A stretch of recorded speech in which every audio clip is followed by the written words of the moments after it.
tudo bom? Bora lá, né? Dar continuidade aqui ao nosso estudo.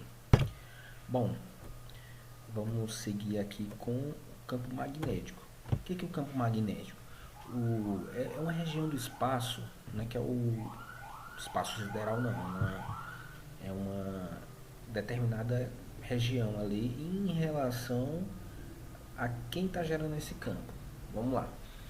Bom, onde as cargas elétricas em movimento são sujeitas à ação de uma força magnética, capaz de alterar a sua trajetória. O campo magnético é resultado da movimentação de cargas elétricas, como no caso de um fio que conduz a corrente elétrica, ou até mesmo na oscilação das partículas subatômicas, como os elétrons. A gente viu lá atrás, quando eu eletrizo um corpo, né, eu posso eletrizar por atrito. E se vocês já prestaram atenção, você passando um pente no cabelo, se você passar várias vezes, ou se você passar ele num tecido, ele vai ceder elétrons ou vai receber elétrons, um outro material, e ele vai ficar eletrizado. Da mesma forma, ele vai ter um campo magnético, vai gerar um campo magnético. Se você aproximar esse pente ali num papel, um papel, algumas partículas de papel, ou então de uma linha de costura, ela vai se afastar por causa daquele campo que foi gerado ali. Bom, quem dá nome, né? Quem dá nome a essa unidade de medida é o Nikola Tesla, que era um grande estudioso desse fenômeno. Então, o Sistema Internacional de Unidades, ele diz que a medida do campo magnético é dado em Tesla. Esse tipo de campo pode ser produzido por ímãs naturais e ímãs artificiais. O que são esses ímãs artificiais? Né? Eles são feitos por espiras condutoras e bobinas. Lá na frente a gente vai ver alguns tipos de ímãs artificiais. Bom, como dito, a origem do campo magnético está na movimentação das cargas elétricas. Quando o campo elétrico oscila em alguma região do espaço, essa oscilação dá origem a um campo magnético orientado em uma direção perpendicular, ou seja, de 90 graus ao campo elétrico. Bom, para a gente compreender melhor, a gente vai dar uma olhada nas linhas de indução. A gente está vendo aí o ímã, né? A gente tem um ímã e a gente pode ver as linhas que são geradas, né? As linhas de indução que são geradas por esse ímã. Bom, as linhas do campo magnético são sempre fechadas, elas nunca se cruzam. Quanto mais próximas elas estiverem, maior será a intensidade do campo magnético naquela região. A gente vê aí as linhas de indução. Quanto mais caminhozinhos desse daí tiver, quanto mais linhas, igual você tem uma malha de um tecido, quanto mais fibra ele tiver ali, mais o tecido é forte. É bom, é uma analogia para isso aí. Então, quanto mais linhas, quanto mais próximas ela tiver, esse campo ele está mais forte em relação àquele espaço, né? Aquela interferência que o campo exerce sobre um outro material. Bom, a região dos magnetos, de onde saem essas linhas de indução, é chamada de norte magnético. E a região que recebe essas linhas, que é onde elas onde elas são depositadas, é o sul magnético.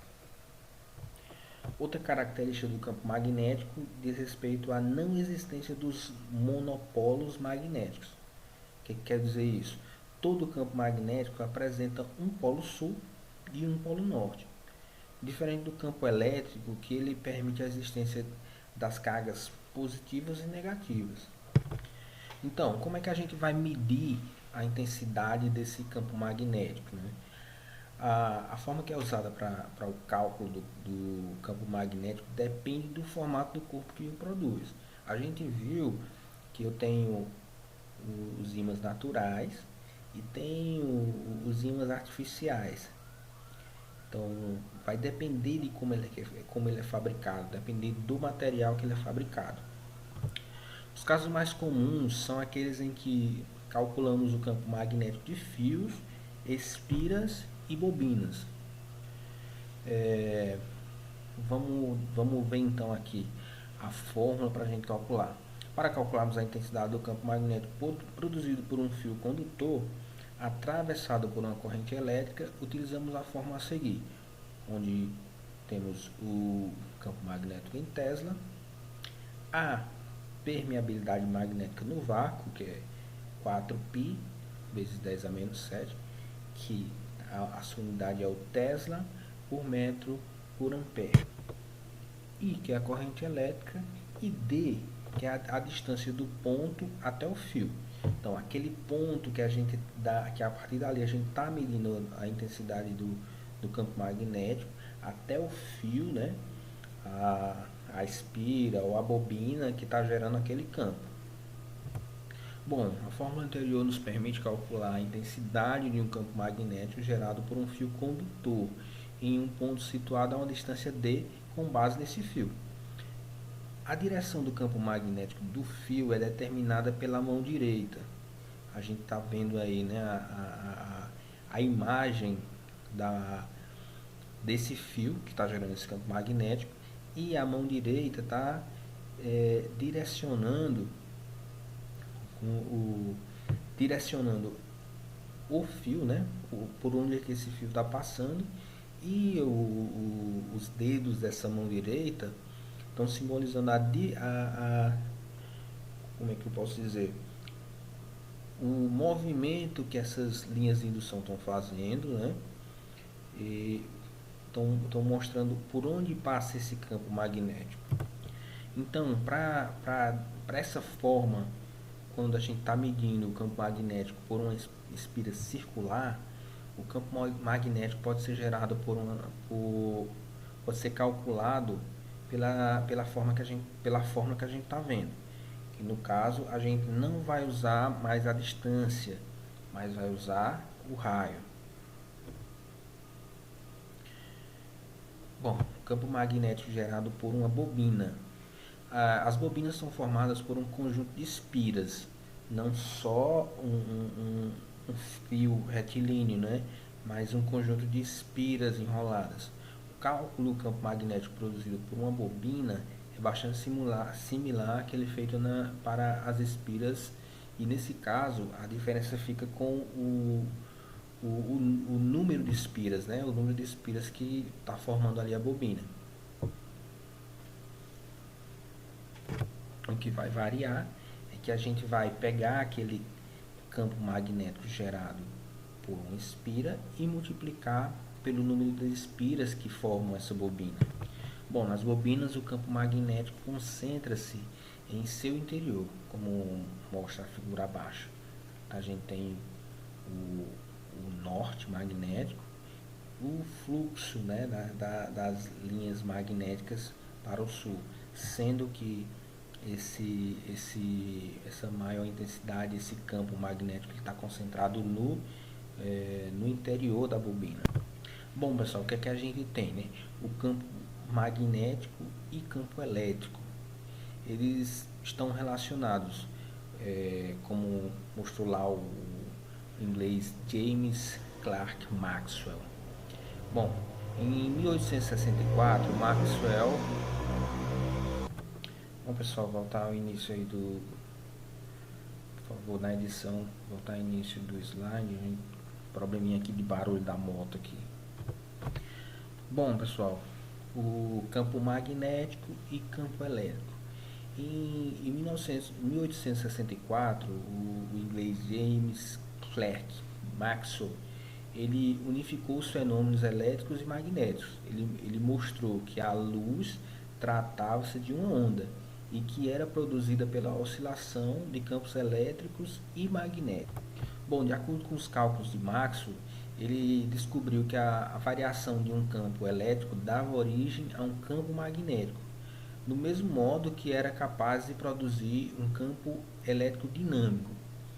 A conclusão de Maxwell foi que, juntos, esses campos vetoriais davam origem às ondas eletromagnéticas, como a luz visível, as ondas de rádio, raio-x e assim vai. Bom, estudando a fundo isso, vocês vão perceberem a grande importância desses dois temas, né? Como um campo magnético e campo elétrico, tudo que a gente tem hoje na eletrotécnica está em cima disso. Os comandos elétricos, motores, as bobinas, tudo que a gente tem hoje em dia é baseado em cima desse conceito.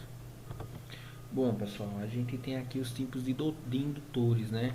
Os tipos de bobinas de ímãs artificiais. Bom, os indutores podem se diferenciar iniciando aqui. Os indutores podem se diferenciar nas características construtivas de cada modelo. A gente tem abaixo aí alguns modelos: o indutor de núcleo de ferro, núcleo de ferrite, núcleo de ar, o toroidal e o laminado. Bom, no caso do núcleo de ar, ele não tem um material ferromagnético no núcleo, né? Como no caso do núcleo de ferrite. Ele tem poucas perdas, né? Tem baixas perdas, mas também ele tem uma baixa indutância, né? E ele é usado mais para altas frequências. Já o de núcleo ferromagnético, núcleo de ferrite, ele tem uma indutância bem maior, só que ele tem muita perda. Bom, o que dá para ele essa indutância maior? É a questão do material do núcleo, né? Pois a gente viu lá atrás que no centro da espira é onde concentra a maior quantidade de o campo magnético, ele é mais concentrado no centro da espira. E esse material ferromagnético que é colocado no centro, ele vai impulsionar esse campo. Bom, cada um desses indutores, eles têm suas características e tem seus usos. No caso do núcleo laminado, é usado mais para transformadores. O toroidal a gente tem em alguns dispositivos de medição. Como a gente vai ver lá para frente, a gente tem um campo magnético que vai ser criado por uma corrente elétrica e temos também uma corrente elétrica que é criada pelo campo magnético. Daí vem a transformação, né? E esse toroidal a gente vê muito ele, a gente encontra muito ele na questão da medição, nos TCs de medição, que eles passando o condutor pelo interior do toroidal, esse campo elétrico, nessa corrente elétrica, ela vai gerar um campo magnético que vai ser transformado numa corrente de medição bem menor, e a partir daí vai para os dispositivos de medição, uma corrente bem abaixo, bem tolerável, né, para os instrumentos de medição, para a partir daí ser feita a medição da corrente, para efeito de proteção, efeito de medição e proteção do circuito. Bom, lá atrás a gente estudou o uso dos resistores, o uso dos resistores no circuito com a resistência em série e a resistência em paralelo. Também para os indutores, a gente pode fazer o cálculo dessa indutância em série, o valor dessa indutância em série no circuito, e o valor da indutância em paralelo, quanto que ela vai influenciar o circuito. Bom, conhecendo a equação que relaciona a tensão e corrente em um indutor, que é igual a tensão é igual o valor da indutância multiplicado pela variação da corrente pela variação do tempo. Com essa equação a gente pode calcular a indutância equivalente de indutores em série e em paralelo. Bom, como eu falei, de forma de forma análoga ao que a gente viu lá com os resistores, né? Bem parecido com o que a gente viu lá. Para encontrar a indutância equivalente de uma associação de indutores, precisamos identificar um valor de indutância que, do ponto de vista do circuito externo, é idêntico aos indutores associados. No caso do indutor equivalente no circuito de indutância em série, a gente vai somar o valor das indutâncias. Para a gente encontrar a indutância equivalente no caso dos indutores em paralelo, a gente tem que o valor da indutância 1 multiplicado pelo valor da indutância 2 dividido pela soma da indutância 1 com a indutância 2.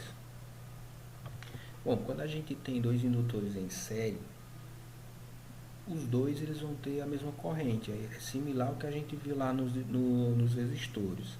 Então, para a gente determinar a indutância equivalente, né, indutor equivalente, no caso de dois indutores série, que são indutância 1 e indutância 2, basta comparar as equações de cada caso. Então, o que a gente tem? A tensão em cima do indutor 1 é igual à indutância vezes a variação de corrente pela variação do tempo. E assim também a tensão em cima do indutor 2, que é a indutância vezes a variação de corrente, que será a mesma, né, a mesma corrente, pela variação de tempo. Então, a tensão lá nos dois indutores, a tensão da fonte vai ser igual a tensão em cima do indutor 1 mais a tensão em cima do indutor 2. Se a gente substituir lá pela equação que a gente viu antes, né, o valor da indutância, da tensão em cada indutor, no final a gente vai ter que a tensão é igual ao indutor 1 mais o indutor 2, multiplicando a variação de corrente, e isso dividido pela variação de tempo. Ou simplificando, a tensão é igual a indutância equivalente pela corrente dividido pela variação de tempo. A gente viu que no circuito em série, a indutância equivalente a gente vai somar o indutor 1 mais o indutor 2. Mas no caso de eu ter vários indutores em série, é a mesma coisa. A gente vai somar o indutor equivalente, a indutância equivalente, a indutância do indutor 1 mais o indutor 2 e assim sucessivamente. Bom, quando tem os indutores em série, a gente tem a mesma corrente nos dois indutores. Mas no caso de eu termos os indutores em paralelo, eu tenho a mesma tensão nos dois indutores, não a corrente.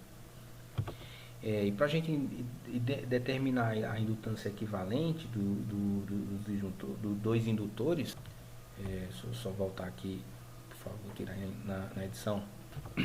Para a gente determinar a indutância equivalente, né, dos dois indutores em paralelo, indutor 1 e indutor 2, basta comparar as equações de cada caso. A gente viu que a tensão é igual a tensão do indutor 1, né, no caso, é igual a indutância 1 multiplicado pela corrente dividido pela variação de tempo. Também no caso da tensão no indutor 2, a mesma coisa. Indutância 2 multiplicada pela corrente no indutor 2 dividido pela variação de tempo. Se a gente lançar na fórmula da corrente, sabendo que essa corrente é igual para os dois, se a gente isolarmos aí na equação, substituindo o valor da tensão, né, a equação da tensão, no final a gente vai ter que a corrente dos indutores, né, é igual a tensão multiplicada por 1 sobre o indutor 1 mais 1 sobre o indutor 2. Também a gente tem que a corrente ela é igual a tensão dividido pela indutância equivalente, né? Já feito o cálculo da indutância equivalente. Então, portanto, para os dois indutores em paralelo, o inverso da indutância equivalente é a soma dos inversos das indutâncias. Bom, é igualzinho que a gente tinha lá nos resistores equivalentes, né? No caso de resistores em paralelo. Então, 1 sobre a resistência equivalente, a indutância equivalente é igual a 1 sobre a indutância 1 mais 1 sobre a indutância 2. Da mesma forma, pessoal, para eu calcular esse resistor equivalente, né, eu vou somar o inverso das indutâncias, né? E para vários indutores, para N indutores, eu vou ter que o inverso da indutância equivalente é igual a soma do inverso de todas as indutâncias.